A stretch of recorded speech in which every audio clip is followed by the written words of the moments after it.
भारतीय संविधान का कौन-सा भाग संघ राज्य क्षेत्र से संबंधित है, केंद्र शासित प्रदेश से संबंधित है? तो भाग 10 जो है, भाग 8 है, भाग 2 है, भाग 9 है।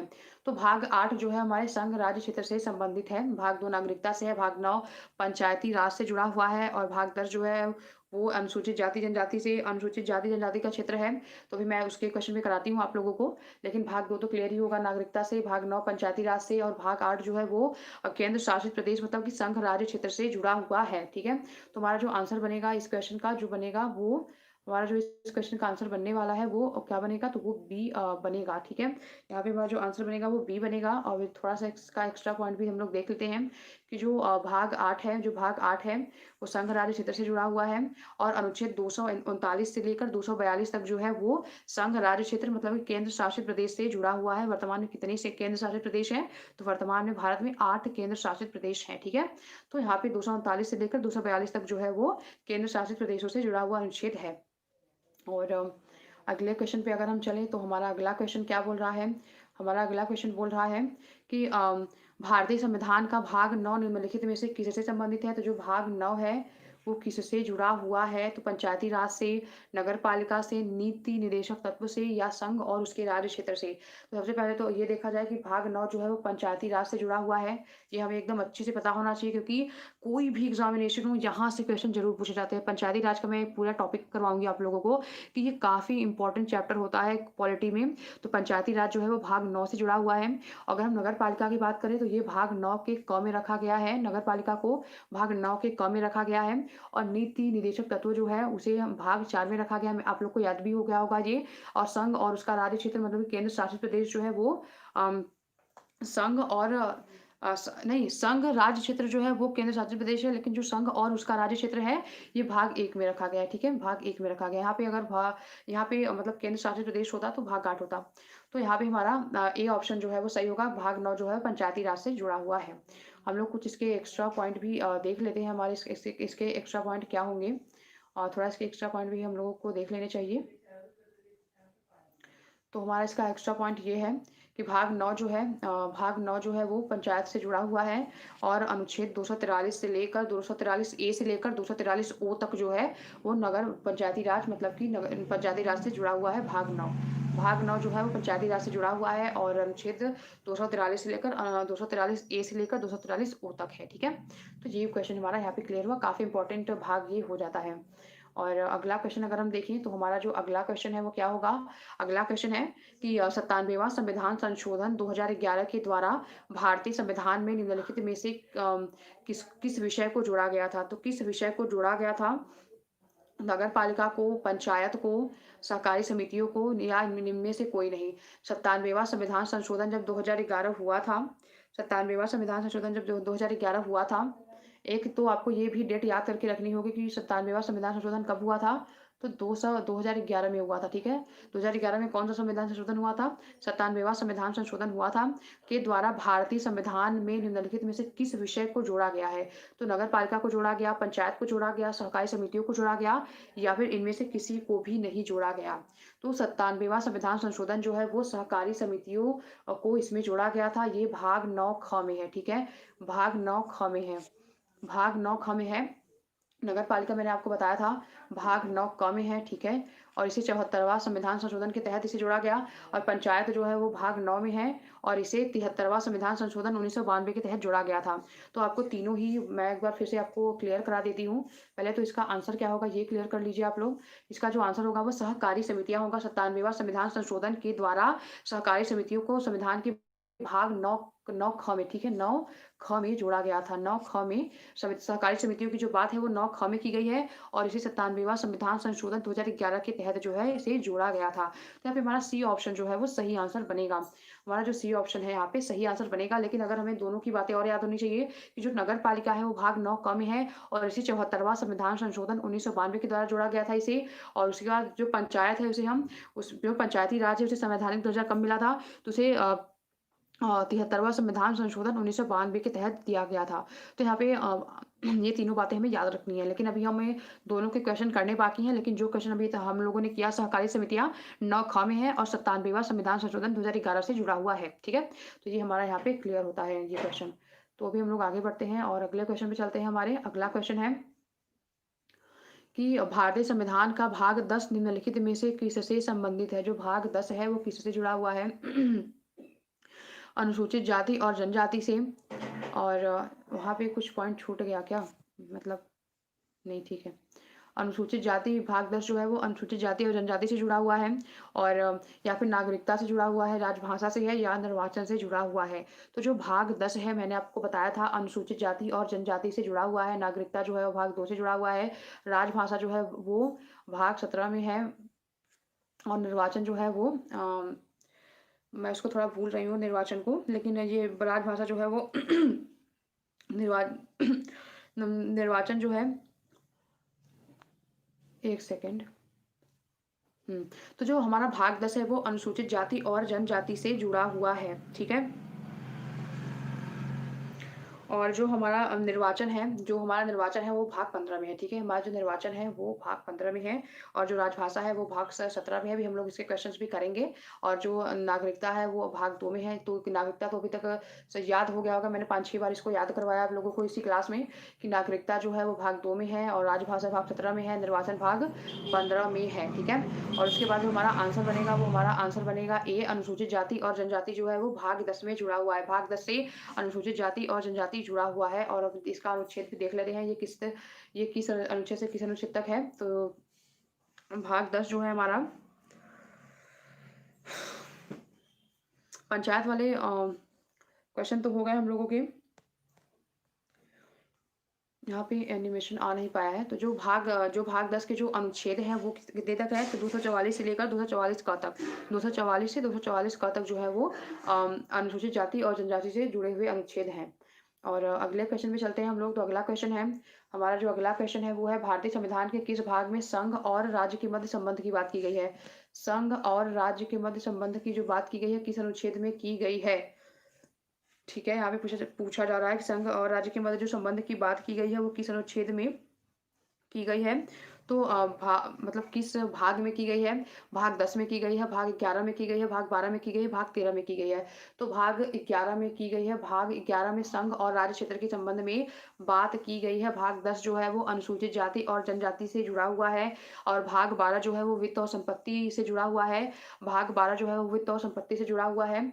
और जो भाग 13 है, भारतीय राज्य के अंतर्गत व्यापार करना, मतलब व्यापार करना भारत में, वाणिज्य और समागम के बारे में बात की गई है। तो यहाँ पे जो हमारा आंसर बनने वाला है, हमारा जो आंसर बनेगा वो भाग 11 है। भाग 11 में संघ और राज्य के मध्य जो संबंध है उसके बारे में, मतलब कि हमारा जो केंद्र सरकार है और राज्य सरकार के मध्य जो भी संबंध है उसके बारे में भाग 11 में बात की गई है, ठीक है?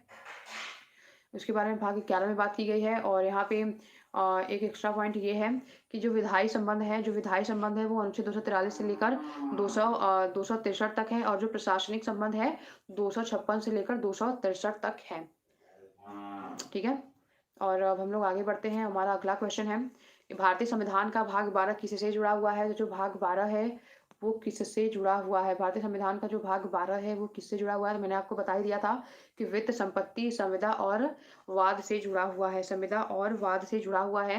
वित्त हो गया, संपत्ति हो गया, संविदा और वाद हो गया, इससे जुड़ा हुआ है। ये बहुत इंपॉर्टेंट नहीं है, लेकिन ये था तो इसलिए मैंने यहाँ पे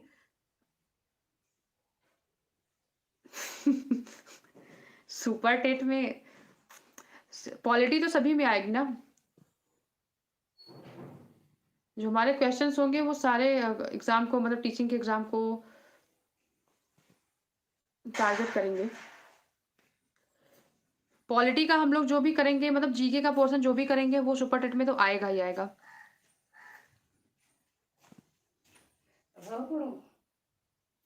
भारतीय संविधान का भाग 12 किस भाग से जुड़ा हुआ है? तो वित्त, संपत्ति, संविदा और वाद से जुड़ा हुआ है।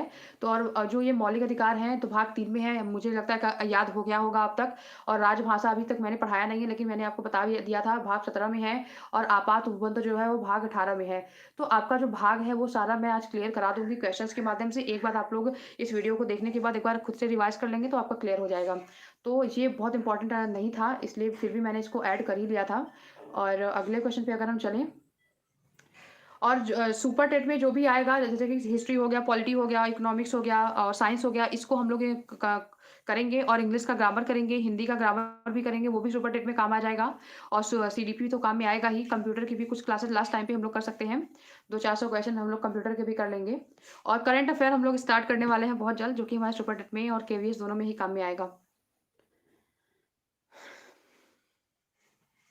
और अगला क्वेश्चन अगर हम देखें तो अगला क्वेश्चन है कि भारतीय संविधान का भाग 12 किससे जुड़ा हुआ है? तो भाग 12 जो है वो अ, हो गया ये वित्त संपत्ति और संविदा और वाद से जुड़ा हुआ है। और जो मौलिक अधिकार हमारा जो था संपत्ति का अधिकार था उसे हटाकर भाग 12 में ही लाकर रख दिया गया है, ठीक है? उसे भाग 3 से हटाकर भाग 12 में रखा गया था। 300 अनुच्छेद 300 क में संपत्ति के अधिकार को रखा गया है जो कि एक लीगल मतलब कि अधिकार हो गया है वो। तो शायद याद भी होगा 300 क में। उसको मैं पढ़ाऊँगी जब मैं महत्वपूर्ण अनुच्छेदों की क्लास करवाऊँगी तो उसमें मैं बताऊँगी उसे और मौलिक अधिकार में भी तो बताना ही पड़ेगा उसे। और अनुच्छेद 12 भाग 12 में अनुच्छेद 264 से लेकर 300 क तक जो है वित्त, संपत्ति, संविदा और वाद से जुड़ा हुआ है, ठीक है? मैं एक मोटा-मोटा सबको आइडिया भी दे रही हूँ।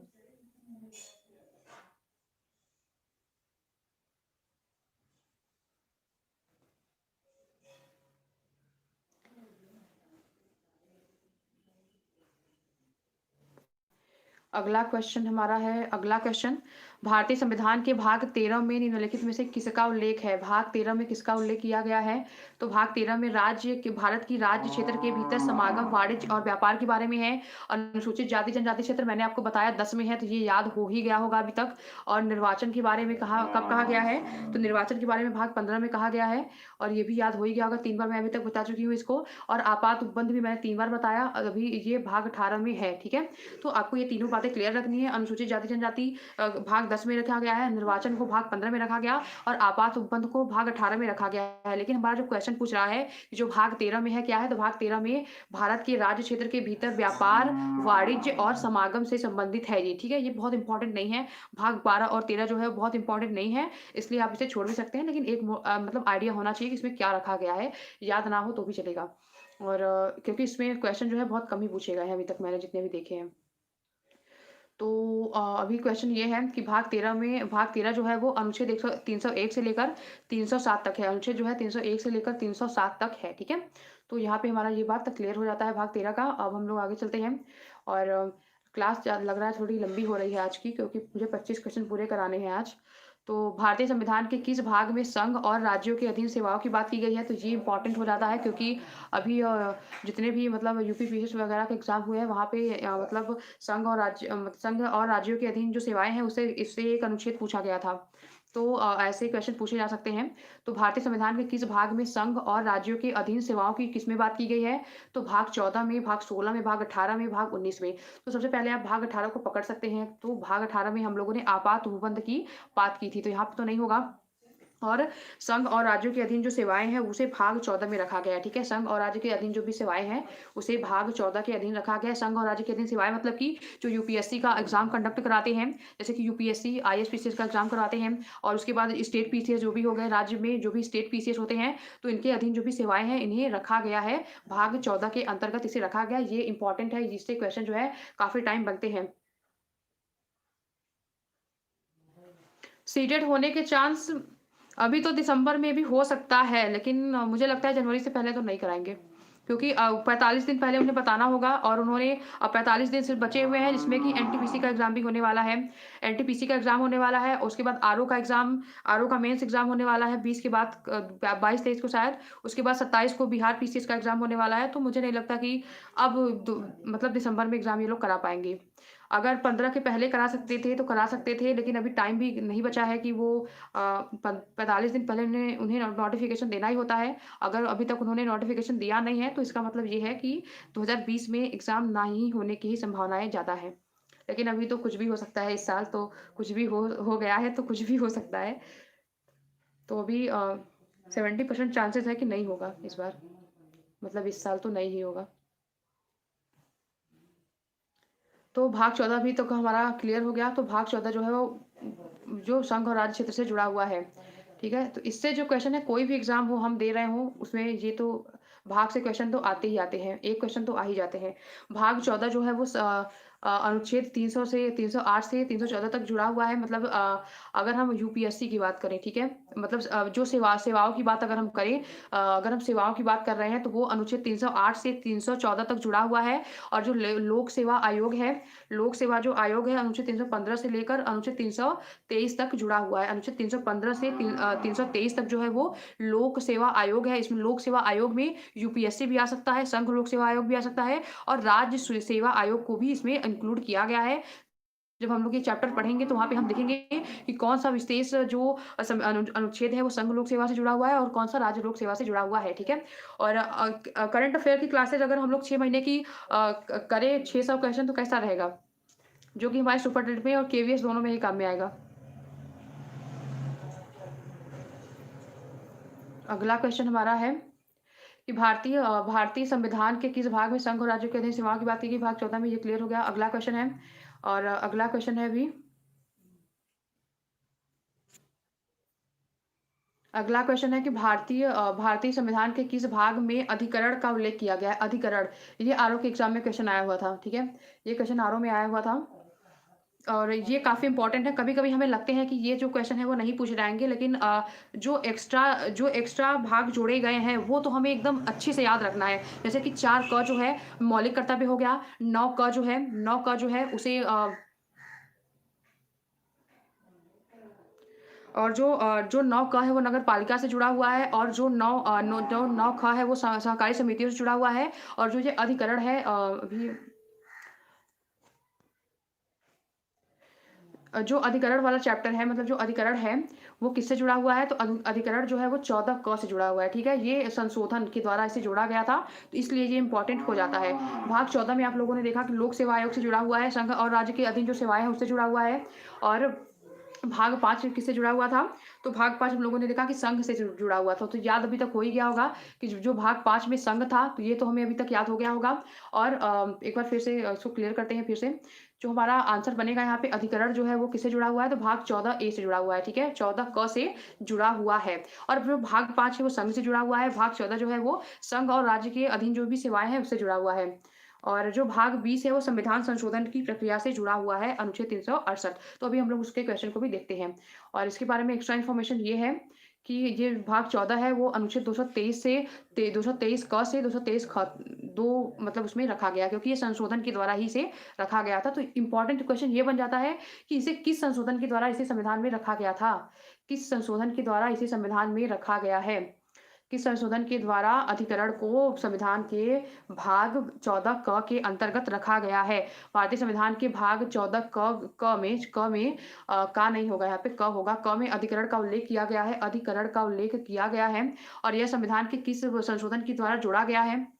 तो 44वें संविधान संशोधन 1978 के द्वारा, 42वें संविधान संशोधन 1976 के द्वारा, 97वें संविधान संशोधन 2011 के द्वारा। तो यहाँ पे जो हमारा आंसर बनेगा वो सी बनेगा, सी नहीं बनेगा, सॉरी, सी नहीं बनेगा यहाँ पे आंसर। यहाँ पे हमारा आंसर जो बनेगा बी बनेगा। 42वें संविधान संशोधन 1976 के द्वारा इसे जोड़ा गया था, ठीक है?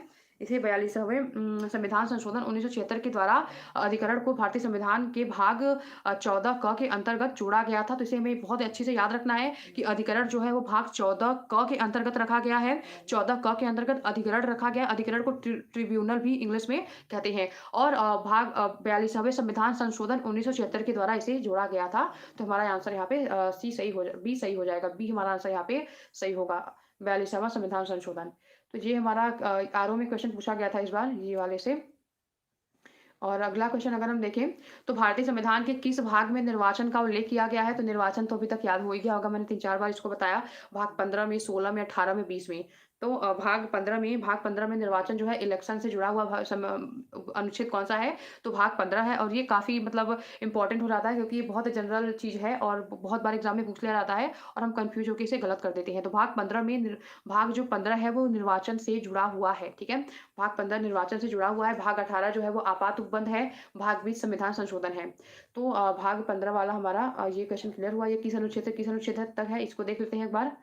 अ तो ये अनुच्छेद 324 से लेकर 329 क तक है। तो ये अनुच्छेद अभी उतने इम्पोर्टेंट नहीं है, लेकिन मैंने आपको मतलब एक ब्रीफ तरीके से बताया हुआ है। अब सारे अनुच्छेद तो कोई याद नहीं रख सकता, 395 अनुच्छेद, लेकिन हाँ, हम लोग कम से कम 100 अनुच्छेद जो कि काफ़ी इम्पोर्टेंट होते हैं और मैक्सिमम एग्ज़ाम में पूछे गए हैं, तो हम लोग उसकी भी एक क्लास करेंगे।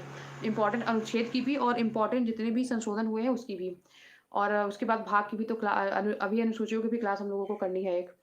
और उसके बाद अगला क्वेश्चन हमारा है आज का, कि भारतीय संविधान के किस भाग में राजभाषा का उल्लेख किया गया है? तो राजभाषा, ये तो आपको हिंदी में भी क्वेश्चन पूछे जाते हैं।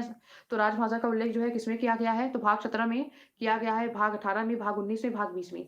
तो भाग 17 में किया गया है, क्योंकि भाग 18 में आपात उपबंध है, और भाग 19 में मिसलेनियस बातों को रखा गया है, और भाग 20 में संविधान संशोधन को रखा गया है। तो यहाँ पे भाग 17 जो है उसमें राजभाषा को रखा गया है, ठीक है? तो कभी कई बार क्वेश्चन पूछे जाते हैं कि राजभाषा को किस भाग में रखा गया है, तो ये क्वेश्चन जो है हिंदी में भी पूछ ले जाते हैं कभी-कभी। और ये भाग 17 जो है वो अनुच्छेद 343 से लेकर 351 तक है। ये एक बार मैंने वीडियो का एग्ज़ाम दिया था, शायद उसमें ये क्वेश्चन जो है पूछा गया था कि जो राजभाषा है, जो ऑफ़िशियल लैंग्वेज है मतलब भारतीय संविधान में, वो किस अनुच्छेद से किस अनुच्छेद तक है, तो 343 से लेकर 351 तक है। 343 से लेकर 351 तक जो है वो संविधान का जो अनुच्छेद है वो भाग 17 से जुड़ा हुआ है, और जो भाग 17 है वो राजभाषा से जुड़ा हुआ है, ऑफ़िशियल लैंग्वेज से जुड़ा हुआ है। तो यहाँ पे हमारा ए ऑप्शन सही हो जाएगा। और अगले क्वेश्चन की तरफ चलें अगर, अगला क्वेश्चन है कि भारतीय संविधान में उल्लिखित आपात उपबंध, अभी तक तो याद हो गया होगा आपात उपबंध, मैंने 4-5 बार बताया अभी तक। आपात उपबंध किस भाग से संबंधित है? मैंने मतलब आप लोगों को बार-बार इसलिए बताया ताकि ये थोड़ा कन्फ्यूजिंग होता है और भूल भी जाते हैं हम लोग। तो जितनी बार रिवाइज़ करेंगे हमें याद भी रहेगा। और उसके अलावा मैंने एक सीक्वेंस में सब कुछ लगाया हुआ है। अनुच्छेद 1 से लेकर पूरा अनुच्छेद जो भाग 1 से लेकर भाग 22 तक मैंने पूरे सीक्वेंस में इसे लगाया हुआ है। तो मतलब इससे भी आपको मतलब हौच-पौच नहीं होगा कि कुछ मैंने आगे बता दिया, कुछ पीछे बता दिया, मतलब मैंने एक सीक्वेंस से लगाया हुआ है सारा, इसलिए ये बहुत लास्ट में आया। तो आपात उपबंध जो है वो भाग 18 से जुड़ा हुआ है। अब 17 तो पता ही हो गया राजभाषा, और भाग 5 जो हो गया, भाग 5 संघ से जुड़ा हुआ है, और जो भाग 22 अभी तक हम लोगों ने नहीं पढ़ा है भाग 22, तो ये भी बहुत इम्पोर्टेंट है भी नहीं। तो अभी तक हम लोगों ने जितने भी पढ़े वो काफ़ी इम्पोर्टेंट थे, 2 इम्पोर्टेंट नहीं थे 12-13 वाले, लेकिन अदर तो इम्पोर्टेंट थे ही। और ये किस अनुच्छेद से जुड़ा हुआ है? तो भाग 18 जो है वो अनुच्छेद 352 से 360, ये काफ़ी इम्पोर्टेंट हो जाता है। ये मतलब आपात उपबंध जो है वो इसके अनुच्छेद और इसका जो भाग है वो बहुत ज़्यादा इम्पोर्टेंट होता है, क्योंकि अनुच्छेद 352 से 360 तक मतलब कि आपातकालीन शक्तियों की बात की गई है। तो जब हम लोग आपातकालीन शक्तियों को देखेंगे, तो इससे भी काफ़ी टाइम क्वेश्चन पूछे जाते हैं। तो आपातकालीन जो उपबंध है हमारे संविधान में, अनुच्छेद 352, 356 और 360 में रखा गया है, ठीक है? तो यहाँ पे 352 से लेकर 360 तक यहाँ पे है। तो यहाँ पे ये क्लियर हुआ हमारा। और अब अगला क्वेश्चन है हमारा आज का। अगला क्वेश्चन अगर हम देखें तो हमारा अगला क्वेश्चन क्या है आज का? और भारतीय संविधान के किस भाग में संविधान संशोधन का उल्लेख किया गया है? संविधान संशोधन का उल्लेख, तो ये तो सभी को पता होता ही होता है, और ये काफ़ी टाइम एग्जाम में पूछा जाने वाला, मतलब मैक्सिमम टाइम जो जनरल एग्जामिनेशन है, जैसे कि सुपर टेट वगैरह बहुत बहुत बड़े एग्जाम हो तो होते नहीं हैं, तो वहाँ पे हमसे एक जनरल अवेयरनेस की मतलब बात की जाती है कि मतलब एक्सपेक्टेशन होती है कि जो बंदा यहाँ पे आ रहा है एग्जाम देने, उसके पास एक जनरल अवेयरनेस सारे सब्जेक्ट का जनरल बातें उसे पता होनी चाहिए, फंडामेंटल बातें तो पता होनी ही चाहिए, चाहे हम केवीएस दे रहे हों, चाहे सुपर टेट दे रहे हों, मतलब कोई भी एग्जाम जहाँ पे जीके आता है वहाँ पे नॉर्मल ही जीके पूछी जाती है। बहुत टफ जीके जो है वो पीसीएस में या फिर यूपीएससी वगैरह में ही पूछी जाती है। तो जो हमें नॉर्मल बातें हैं उसे हम सारे चैप्टर को क्वेश्चन के थ्रू हम लोग कंप्लीट करेंगे। और जो संविधान संशोधन की जो प्रक्रिया है वो भाग 20 में रखी गई है, ठीक है? तो भाग 20 में रखी गई है। हम लोग बहुत ज़्यादा पढ़ने के चक्कर में बहुत बेसिक बातों को छोड़ देते हैं। ये मैंने कई बार रियलाइज़ किया है अपने लाइफ में खुद भी। तो इसीलिए मैं अभी पहले जनरल चीज़ों पे ज़्यादा ध्यान दे रही हूँ खुद के लिए भी। तो भाग 20 जो है वो संविधान संशोधन से जुड़ा हुआ है। भारतीय संविधान का भाग 20 जो है वो संविधान संशोधन से जुड़ा हुआ है, और किस अनुच्छेद में है ये संविधान संशोधन? तो अनुच्छेद 368 में है ये, ठीक है? तो ये हमें याद रखना है। और अगले क्वेश्चन पे अगर हम चले तो अगला क्वेश्चन जो है हमारा जो अगला क्वेश्चन है, और भारतीय संविधान के किस भाग में अस्थायी संक्रमणकालीन और विशेष उपबंध का उल्लेख किया गया है? तो यहाँ है कि अस्थायी संक्रमणकालीन और विशेष उपबंध का उल्लेख किस भाग में किया गया है? भाग 21 में, भाग 22 में, भाग 10 में, अगर आपको कहीं भाग 25 दे दिया जाए, कहा जाता है ना कि वर्तमान में 25 भाग है, लेकिन अगर आपसे पूछा जाए कि 25वें भाग में क्या रखा गया है, तो 25वां भाग बना ही नहीं है, ठीक है? मैंने शुरू में भी ये बताया था कि 23, 24, 25 भाग बने नहीं हैं, बल्कि ये जो संशोधन के थ्रू भाग को इंक्लूड किया गया है, उन्हीं को नंबर वाइज़ जोड़ के 25 कह दिया गया है, ठीक है? तो 5 भाग 25 बने नहीं हैं। तो जो अस्थायी उपबंध, संक्रमणकालीन और विशेष उपबंध की जो बात की गई है, वो किसमें की गई है? तो वो किसमें की गई है? तो भाग 21 में की गई है। भाग 21 जो है इसका हमारा आंसर बनेगा, भाग 21 बनेगा। भाग 21 में अस्थायी, संक्रमणकालीन और विशेष उपबंध का बात किया गया है। विशेष उपबंध वाले जो राज्य हैं, जैसे कि जम्मू और कश्मीर को विशेष राज्य का दर्जा दिया गया था। जम्मू कश्मीर के अलावा बहुत से ऐसे राज्य हैं, जिसे अभी भी विशेष मतलब राज्य का दर्जा दिया गया है। तो उसे किस भाग में रखा गया था? उसे भाग 24 के अंतर्गत रखा गया था। विशेष राज्यों के विशेष उपबंध जो है वो इसी से जुड़ा हुआ है, ठीक है? जो कि कुछ राज्यों को मतलब विशेष उपबंध दिया गया है, तो उसे इसी भाग 21 में ही रखा गया था। भाग 21 में ही रखा गया है, मतलब था नहीं, रखा गया है अभी। और यहाँ पे अनुच्छेद 359 से लेकर 392 तक। यहाँ पे आप देख सकते हैं कि अनुच्छेद जो 370 को अभी हटा दिया गया है, तो लेकिन इसी के अंतर्गत तो वो आ रहा था 369, फिर 70 ही आएगा उसके बाद। तो जो जम्मू कश्मीर को विशेष दर्जा मिला हुआ था, वो इसी भाग में रखा गया था, इसी भाग के तहत उसे मिला था। और हमारा जो आज का लास्ट क्वेश्चन है, अगर हम देखें तो हमारा आज का लास्ट क्वेश्चन है कि भारतीय संविधान में वर्तमान में कितने भाग हैं, ठीक है? वर्तमान में कितने भाग हैं? 16 हैं, 25 हैं, 28 हैं, 20 हैं। तो वर्तमान में अगर पूछे जाएँगे तो 25 भाग हैं, लेकिन ये नंबर वाइज़ हैं। मैं बार-बार बोल रही हूँ कि जो संविधान में जो भाग हैं, वो नंबर वाइज़ ही हैं। जैसे कि 4 भाग को जोड़ा गया था एक्स्ट्रा। 4 क मतलब कि 4 क जो है मौलिक कर्तव्य से जुड़ा हुआ है, और 9 क जो है, 9 क जो है नगर पालिका से जुड़ा हुआ है, 9 ख जो है सहकारी समितियों से जुड़ा गया है, और जो 14 क है, जो 14 क है जो अधिकरण से जोड़ा गया है, इन सभी को जोड़कर 25 कह दिया गया है। लेकिन 23, 24, 25 कोई भी ऐसा भाग नहीं है कि अगर कोई पूछे आपसे कि भाग 23 में क्या है, भाग 24 में क्या है, भाग 25 में क्या है, तो वो तो क्वेश्चन बनेगा ही नहीं, क्योंकि उसे जोड़ा ही नहीं गया, बल्कि बस इंक्लूड नंबर वाइज़ इंक्लूड किया गया है, और उसके नाम से कुछ भी नहीं बनाया गया है, ठीक है? तो आज हम लोगों ने 25 क्वेश्चन पॉलिटी के किए। अब कल हम लोग हो सकता है कि ज्योग्राफी के क्वेश्चन करें या फिर हिस्ट्री के क्वेश्चन करें। तो हिस्ट्री के जो हम लोग क्वेश्चंस कर रहे हैं, वो एनसीईआरटी पर ही बेस्ड है, और वो आपको किसी भी एग्ज़ाम में काम में आएँगे, क्योंकि जो जनरल हिस्ट्री होती है, जो एनसीईआरटी है, उसी को बेस बनाकर ही कोई भी एग्ज़ाम है उसमें क्वेश्चन पूछे जाते हैं। तो अगर हम लोग पीआरटी का पेपर दे रहे हैं, सुपर टेट का भी या फिर केवीएस का भी, तो वहाँ से क्वेश्चन पूछे जाने की संभावनाएँ होती हैं, और सीटेट में तो एकदम हूबहू वहाँ से क्वेश्चन आते ही आते हैं। ठीक है? तो आज के लिए इतना ही। आज हम लोग पॉलिटी का 25 क्वेश्चन अभी तक हम लोगों ने कर लिया। अगर आप लोगों को हमारे चैनल के कंटेंट पसंद आ रहे हों, तो आप हमारे वीडियोज़ को लाइक करें, चैनल को सब्सक्राइब करें, बेल आइकन को भी प्रेस करें, ताकि मैं भी मोटिवेट हो सकूँ, और ज़्यादा से ज़्यादा वीडियो भी मैं बना सकूँ। और मैं करंट अफ़ेयर भी स्टार्ट करने वाली हूँ। मुझे लगता है कि जुलाई से लेकर हम लोगों को दिसंबर तक के करंट अफ़ेयर कंप्लीट कर लेने चाहिए, क्योंकि बहुत जल्द हो सकता है कि सुपर टेट की वैकेंसी आ जाएगी, तो हम लोगों का करंट अफ़ेयर कम से कम 6 महीने तक का तो होना ही चाहिए। इम्पोर्टेंट हर एक मंथ से 100 क्वेश्चन तो हमें करना ही है। ठीक है? Thank you so much.